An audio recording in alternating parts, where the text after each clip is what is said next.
আরে আরে, ওদিকে নয়, এই তো এখানে আছে, দেখ দেখ, এই তো, আরে এই তো।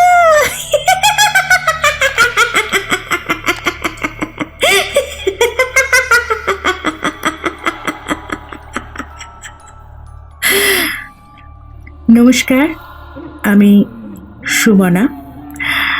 আপনাদের কাছে বর্ণপরিচয় চ্যানেলে আসছি একটি নতুন গল্প, যেখানে আমি একটি বিশেষ চরিত্রে আছি।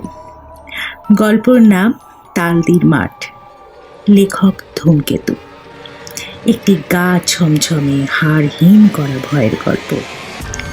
গল্পটি শুনতে অবশ্যই বর্ণপরিচয় চ্যানেলে সাবস্ক্রাইব করুন, লাইক করুন এবং চটপট শুনে আমাদের কমেন্ট দিয়ে দিন।